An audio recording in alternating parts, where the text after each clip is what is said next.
एक गांव में वीरेंद्रा नामक एक बड़े आदमी रहते थे।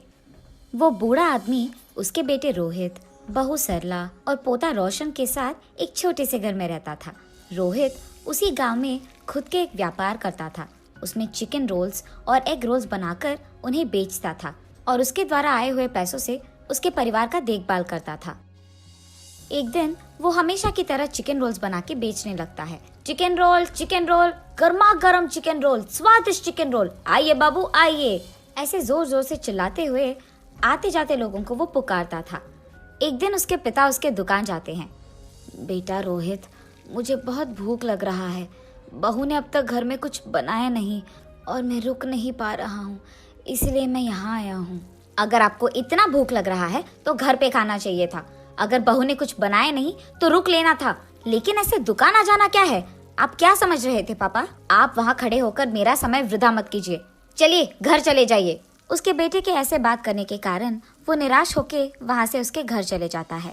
अपने बेटे और बहू को उनकी तरफ ऐसे बर्ताव करते हुए देख और बिल्कुल भी गौरव से पेश आते हुए ना देख वो बूढ़े आदमी बहुत बुरा मानते थे। इतना हो जाने के बाद भी वो घर छोड़कर इसीलिए नहीं जाते थे क्योंकि उनको बेटे पे बहुत प्यार था, इसीलिए वो सहते हुए वो गम में ही जी लेते थे। दूसरी तरफ रोहित को उसके बेटे रोशन से बहुत प्यार था। वो अपने बेटे को बहुत लाड करता था और जो भी उसको पसंद था वो हमेशा उसको देता था और उसका सारा खाली समय वो सिर्फ अपने बेटे से खेलते हुए बिताता था।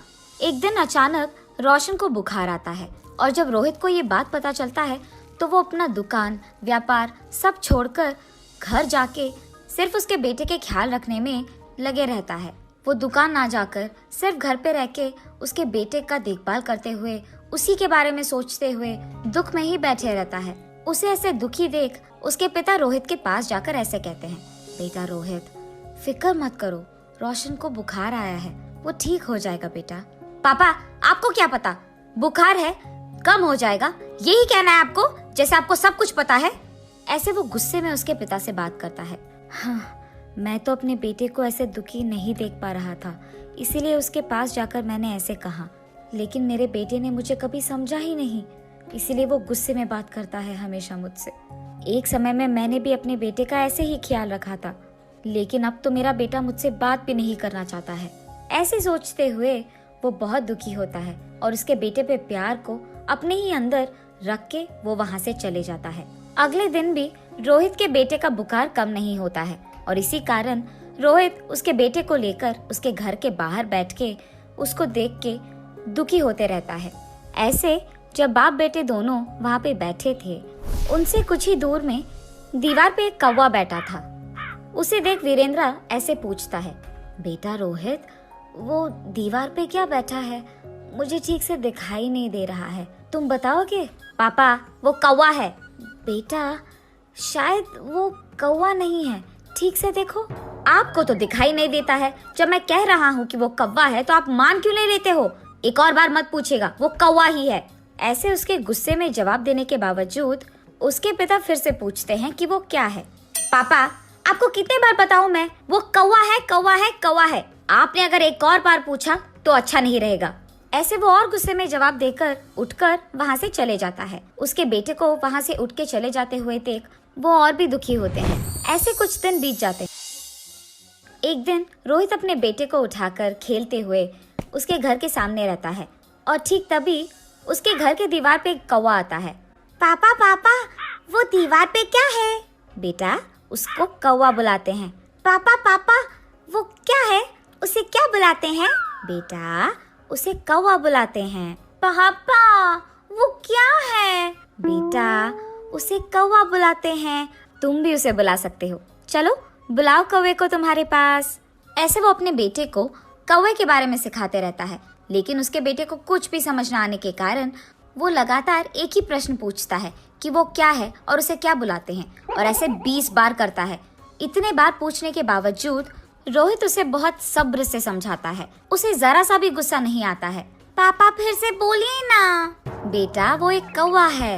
एक दिन जब मेरे पापा ने यही बात पूछी थी तो मैंने उन पर गुस्सा किया था और उन्होंने सिर्फ 3 बार पूछा था, और इसीलिए क्योंकि उनको दिखाई भी नहीं दे रहा था। लेकिन जब मेरे बेटे ने 20 बार भी पूछा तो मैंने उस पर जरा सा भी गुस्सा नहीं दिखाया और बहुत सब्र से उसको सब कुछ समझाया। मेरे पापा ने भी मेरा इतना ही ख्याल रखा था बचपन में, लेकिन बड़े हो जाने के बाद मैं उनका ख्याल नहीं रख रहा हूँ। ऐसे सोचते हुए वो बहुत दुखी होता है और ठीक तभी उसको घर के अंदर से जोर जोर की आवाजें आने लगती है। मेरी बीवी किससे बात कर रही है? ये सोचते हुए वो घर के अंदर जाता है। तुम्हारा बेटा तुम्हारा ख्याल नहीं रखता है, मैं भी तुम्हारा ख्याल नहीं रखती हूँ, फिर भी आप इसी घर में रहते हो, कभी बाहर जाते ही नहीं हो। शर्म नाम की कुछ चीज भी है आपको?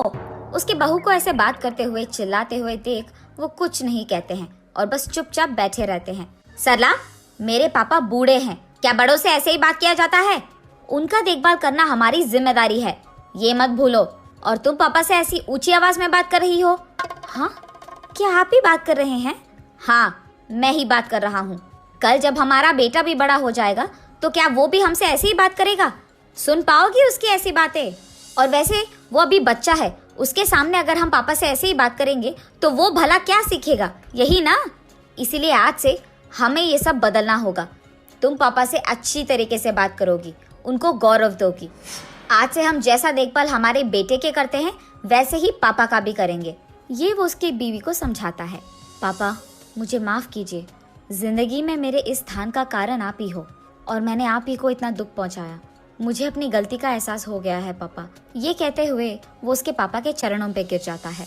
बेटा, तुम्हें बदलाव आ गया है, बस यही काफी है इस जिंदगी के लिए। मेरे बारे में ऐसा सोचकर दुखी मत हो बेटा, तुम बदल गए हो, मैं खुश हूँ। जी पापा, आइंदा मैं आपको कभी ऐसे दुख नहीं पहुँचाऊंगा और आपसे कठोर तरीके में नहीं बात करूंगा। आपका मैं बहुत अच्छा ख्याल रखूंगा, आपकी खुशी मेरी जिम्मेदारी। ऐसे ही तब से रोहित उसके गलती का एहसास करके उसके पिता को उसके बेटे की तरह ही देखता है और रोहित के पिता भी इसी खुशी में जीते रहते हैं। और ऐसे रोहित को उसके गलती का एहसास होकर उसके दुकान में चिकन रोल्स, एग रोल्स बनाते हुए घर को भी संभालता है और ऐसे सभी खुश रहते हैं।